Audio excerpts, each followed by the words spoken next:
यही तो regional aspirations को एड्रेस करने का हमारा तरीका है। ये बात चलती है कि ये मोदी दी एडमिनिस्ट्रेटर है। अब अगर आप मोदी द पॉलिटिशियन के बारे में बात करूं तो जो पोलराइजेशन हमारे सोसाइटी में है वो हर इलेक्शन में उभर कर आती है, जाति के नाम पर हो या धर्म के नाम पर हो। कोई ना कोई किस्सा जरूर हो जाता है इलेक्शन से पहले। तो मोदी दी एडमिनिस्ट्रेटर आपने बता दिया आपने क्या क्या किया है, मोदी द पॉलिटिशियन नहीं कर पाया है अभी तक। पहली बात है कि भारतीय जनता पार्टी, उसका मंत्र है सबका साथ, सबका विकास, सबका विश्वास और सबका प्रयास। हमने हमारे इन सिद्धांतों को कभी बदला नहीं है। आपने मेरे मुंह से सैकड़ों बार इसको सुना होगा और मैं तो देख रहा हूं इन दिनों दुनिया के देश भी मेरे इस वाक्य का अपनी भाषा में ट्रांसलेशन करके सुनाते हैं कि मोदी इन सिद्धांतों पर काम करते हैं। और इसलिए हम मानते हैं कि सबका साथ यही हमारा मंत्र रहा, हम करते हैं। समाज व्यवस्था तो है ही है, इसको तो कोई नकार नहीं सकता है। लेकिन हैरानी तब होती है जब मैं देख रहा हूं मीडिया में हम समाज को कोई दबा कुचला वर्ग हो उसकी चिंता हमको करनी चाहिए, क्यों नहीं करनी चाहिए। लेकिन हम कहेंगे भाई इस समाज में अगर पंथ के आधार पर देखें तो इस संप्रदाय में इस प्रकार की जाति व्यवस्था का वर्णन करेंगे और इस समाज में हम कभी नहीं करेंगे। क्या वहाँ भी समाज के और वर्गों में जातियाँ नहीं हैं, ऊंच नीच नहीं है, वहाँ पर बैकवर्ड नहीं। अब जैसे मेरे यहाँ गुजरात में मुस्लिम संप्रदाय में मैं समझता हूँ कि 70 जातियाँ ऐसी हैं जो ओबीसी हैं और मेरे गुजरात में जब मैं था उनको ओबीसी की कैटेगरी में बेनिफिट मिलता था। लेकिन कभी मैं मीडिया में नहीं देख रहा हूं कि भाई वहां कितने ओबीसी को टिकट मिला, वहां कितने पिछड़ों को टिकट मिला, कुछ नहीं। तो ये इस प्रकार की राजनीति कौन करते हैं जी? क्या इससे बाहर आना चाहिए कि नहीं आना चाहिए? हम टिकट देंगे तो भी जाति के आधार पर बंटवारा शुरू कर देते हैं, इसी भाषा में वर्णन करते हैं। किस जाति का कितना वोट मिलेगा ये भी कह रहे हैं। हम ये सारी भाषा को बदलना चाहिए और इसलिए सबका साथ सबका विकास हम उसी मंत्र को लेकर के चलना चाहते हैं, ताकि हमारा मत है कि देश की एकता देश को आगे ले जाने के लिए बहुत आवश्यक है। पर जो अल्पसंख्यक हैं वो दरार में गिर जाते हैं, वो जो फिशर्स होते हैं उनमें गिर जाते हैं। जो वो आपने तो कई सारे उदाहरण दे दिए जहां पर वो जैसे आपने कहा कि कार्ड यहाँ पर भी इस्तेमाल हो सकता है, वहां पर भी इस्तेमाल हो सकता है, बहुत सारी योजनाएं हैं। लेकिन जब ऐसे पोलराइजेशन की जो किस्से हो जाते हैं तब क्या होता है, मीडिया में भी आ जाता है। और जब मीडिया में आता है minorities are not safe in India, international media में भी आ जाता है। जो पूंजी निवेश करना चाहता है बाहर बैठ के वो सोचता है यहाँ पॉलिटिकल अनरेस्ट है, मैं क्यों यहाँ पर पैसे लगाऊं। तो एक आज विश्व में भारत ने अपनी एक अच्छी पहचान भी बनाई है और वो मीडिया की ताकत से भी आगे निकल गई है। अब जहां तक मीडिया का सवाल है, वो क्यों ऐसा करते हैं, किसके कारण करते हैं, किसके लिए करते हैं, किसके कहने से करते हैं, किसके दबाव में करते हैं, ऐसे विषयों पर मेरा टिप्पणी करना उचित नहीं है। लेकिन मेरा इतनी समझ जरूर है कि मीडिया वर्ल्ड में भी एक बहुत बड़ा कंपटीशन है। उनको भी टिकने के लिए, अपने व्यापारिक हितों के लिए भी बहुत जिद्दोजहद करनी पड़ रही है। वो भी एक एलिमेंट है मीडिया की, कुछ मजबूरियां भी हैं उनकी। इस सबके बावजूद भी हमारी बात दुनिया में पहुंची है, इन्हीं लोगों के माध्यम से पहुंची है, क्योंकि अच्छे लोग भी हैं, नहीं ऐसा नहीं है। जहां तक विदेश का मीडिया का कुछ सवाल है, दुनिया में मैंने देखा है कि कोई ही देश होगा, रेयर एक्सेप्शन, मैं भारत की बात नहीं कर रहा हूं, मैं बाहर की बात कर रहा हूं, कि जहां का मीडिया अपने देश के हितों के खिलाफ कुछ करता हो, कभी नहीं करते। तो कभी कभी ये मीडिया हाउस भी उनके देश के हितों के लिए भी देशों के बीच की जो स्पर्धा होती है तो एक लाइन ड्रॉ करते हैं, तो उनकी एक अपनी दुनिया है, चलने दीजिए। लेकिन आप देखिए क्या कारण है कि आज सबसे ज्यादा एफडीआई है भारत में। क्या कारण है? सबसे ज्यादा एफआईआई है। क्या कारण है इतना निवेश आ रहा है? क्या कारण है कि जब आयुष्मान कोरोना आया, दुनिया के 150 के करीब देश भारत की दवाई के लिए, मुझे लगातार हिंदुस्तान, दुनिया के मैक्सिमम लोगों ने मुझ पर टेलीफोन करके दवाइयां मांगी होगी। तो भारत की प्रतिष्ठा है तभी तो कर रहे हैं। और इसलिए ये जो हम 24 घंटे हेडलाइन के भरोसे राजनीति करते हैं, उनकी मजबूरियां होगी। मैं तो दुनिया के लोगों के सामने सत्य लेकर के जाता हूं, सच्चाई पहुंचा के रहता हूं और दुनिया को भारत की तरफ आकर्षित कर रहा हूं। और पीएलआई स्कीम अभी अभी हम लाए, कितना बड़ा रिस्पांस मिल रहा है जी, कितना समर्थन मिल रहा है। समाजवाद के बारे में आपने कहा कि जो समाजवादी पार्टी है ये फेक सोशलिस्ट हैं, नकली सोशलिस्ट हैं।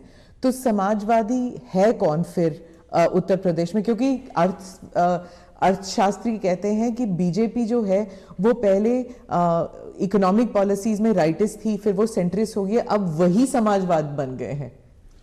पहली बात है, भारतीय जनता पार्टी जनसंघ के जमाने से हमारी आर्थिक सिद्धांतों की चर्चा आप सुनोगे तो यही रही है कि हम देश की जनता पे भरोसा करते हैं, देश की जनता के सामर्थ्य पे भरोसा करते हैं।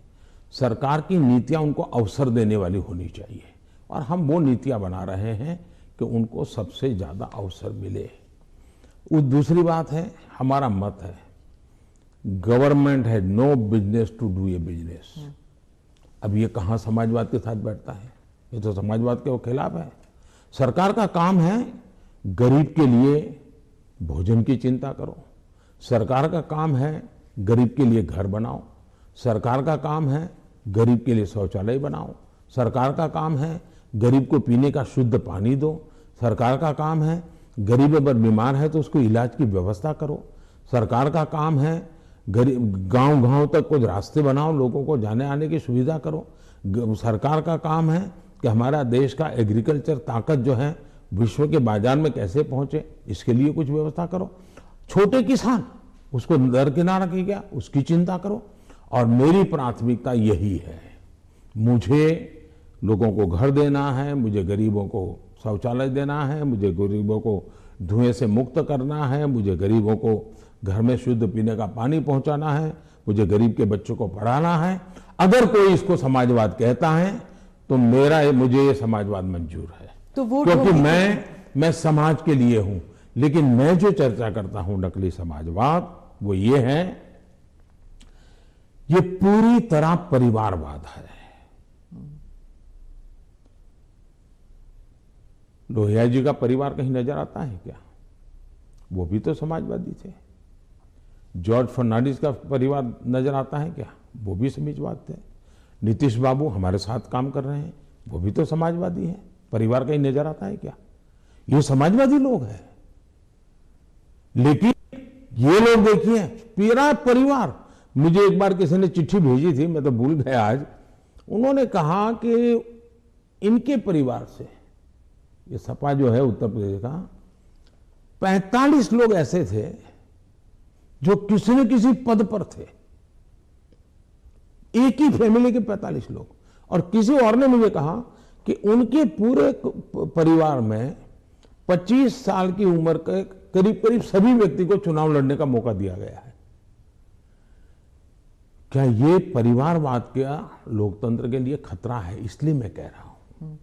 तो अखिलेश और जयंत दोनों कहते हैं कि परिवारवाद सिर्फ उनकी पार्टी में नहीं, आपकी पार्टी में भी है। राहुल गांधी भी कहते हैं कि परिवारवाद से जुड़े मतलब सेकंड जनरेशन लीडर्स तो आपकी पार्टी में भी हैं। बहुत फर्क है। ये फर्क, अच्छा सवाल पूछा आपने, मैं थोड़ा विस्तार से जवाब दूंगा, बुरा मत मानिए। लेकिन देश की जनता को मैं झूठ के सामने सत्य समझाना चाहता हूं। एक परिवार से अनेक लोग जनता के बीच में जाएं, एक परिवार से 2 लोग जाएं, 3 लोग जाएं और जनता उनको चुनाव करके भेजे, वो एक राजनीति का पहलू है। लेकिन दूसरा, एक परिवार के लोग ही उस पार्टी के अध्यक्ष बने, उस पार्टी के ट्रेजरर बने, उस पार्टी का पार्लियामेंट्री बोर्ड बने। पिताजी अगर नहीं कर सकते हैं तो बेटा अध्यक्ष बने, बेटा नहीं कर सकता है और बूढ़ा हो गया है तो उसका बेटा अध्यक्ष करे, पिता नहीं रहे तो पुत्र करे। ये जो विरासत और वारसा बारिश के रूप में चल रहा है, डायनेस्टी के रूप में चल रहा है, कोई डायनेमिक्स है ही नहीं, ओनली डायनेस्टी। ये जब बनता है, पार्टी परिवार की बन जाती है। और आप देखिए हिंदुस्तान की बर्बादी कहां से हो रही है। जम्मू कश्मीर से शुरू करिए, 2 पार्टियां मेन रही वहां, दोनों परिवार की पार्टियां हैं। अभी तक उसका कोई नया नेता देखा ही नहीं। आज देश में जो 18 से 40 साल की उम्र के लोग हैं, उन्होंने इन पार्टियों के जितने नेता देखे एक ही परिवार के देखे हैं। दोनों पार्टी, पंजाब में देखिए परिवार वाली पार्टी, आप हरियाणा में देखिए परिवार की पार्टी, उत्तर प्रदेश देखिए परिवार की पार्टी, झारखंड देखिए परिवार की पार्टी, आप तमिलनाडु में जाइए परिवार की पार्टी। ये परिवार ही पार्टी चलाता है। परिवार जो चाहे उनका भला। ये लोकतंत्र के लिए बहुत से बड़ा खतरा है। एक पार्टी के 2 लोग अगर एमएलए बन गए, एमपी बन गए, तो वो पार्टी परिवार की नहीं बनी है। और ये दोनों को फर्क समझना होगा। कोई ऐसा कह करके इतने बड़े पाप से भाग जाए, ये नहीं चल सकता है। और मेरा मत है, परिवारवादी पार्टियां लोकतंत्र का सबसे बड़ा दुश्मन है, क्योंकि लोकतंत्र के मूलभूत सिद्धांतों को ही वो नकारता है। दूसरा, जब परिवारवादी राजनीति चलती है, परिवार ही सर्वोपरि होता है। परिवार को बचाओ, पार्टी बचे या न बचे, परिवार को बचाओ, देश बचे या न बचे, ये जब होता है तब सबसे पहले कैजुअलिटी कौन सी होती है? परिवारवादी राजनीति में कैजुअलिटी कौन सी होती है? बेटा जैसा भी होगा लेकिन वही अगला अध्यक्ष बनेगा। तब सबसे बड़ी कैजुअलिटी टैलेंट की होती है। और सार्वजनिक जीवन में जितनी ज्यादा अधिक टैलेंट आए बहुत जरूरी है। इसलिए राजनीतिक दलों का लोकतांत्रिकरण ये बहुत आवश्यक है। परिवारवादी पार्टियां नए अच्छे नौजवानों को राजनीति से आने से रोकते हैं। मान लीजिए कोई नौजवान है जिसको भारतीय जनता पार्टी में नहीं जाना है, लेकिन बाकी कहीं पर उसको जगह ही नहीं है, कहां जाएगा? क्योंकि बाकी में तो है भाई उसके परिवार का मैं नहीं हूं, तो थोड़े दिन तो मेरा उपयोग होगा, बाद में मुझे फेंक देंगे। मैं उनके काम आऊंगा तब तो चलूंगा, लेकिन मैं राज्य की भलाई के लिए काम करूंगा तो मैं नहीं चलूंगा। सब नौजवान डर रहे हैं सार्वजनिक जीवन में आने से। भारतीय जनता पार्टी को आ रहे हैं तो लोगों को लगता है कि भारतीय जनता पार्टी क्यों बढ़ रही है, क्योंकि लोकतांत्रिक तरीके से चल रही है। तो आप जब परिवार के बारे में बात करते हैं, स्पेशली पॉलिटिकल पार्टीज के जो पॉलिटिकल फैमिलीज हैं, तो कांग्रेस कह रही है जान के आपने जवाहरलाल नेहरू के स्पीचेस के बारे में, दोनों सदनों में जो आपने स्पीच दिए, राज्यसभा में, लोकसभा में, वहां पर आपने नेहरू जी के स्पीचेस पर बहुत तवज्जो दी और यही दिखाने के लिए कि नेहरू जी ने भी ऐसे काम किए हैं जिसके लिए आप उन्हें क्रिटिसाइज कर रहे थे। तो राहुल गांधी ने देर रात को मीडिया से बात करते हुए कहा कि I don't need a certificate from Modi ji about my great grandfather. तो अब ये फिर अब पूरा परिवार के ऊपर बन गया है कंट्रोवर्सी। हालांकि आपने जो एग्जांपल्स दिए थे वो परिवार के ऊपर नहीं था। पहली बात है, मैंने किसी के पिताजी के कुछ नहीं कहा है, मैंने किसी के दादाजी के लिए कुछ नहीं कहा है, नहीं मैंने किसी नाना जी के लिए कहा है, नहीं मैंने किसी की माताजी के लिए कुछ कहा है। मैंने देश के प्रधानमंत्री ने क्या कहा वो कहा है। और सरकार एक कंटिन्यूटी होती है, और इसलिए एक प्रधानमंत्री के ये विचार थे तब क्या स्थिति थी, आज के प्रधानमंत्री के ये विचार है क्या स्थिति है, और देश का ये हक बनता है।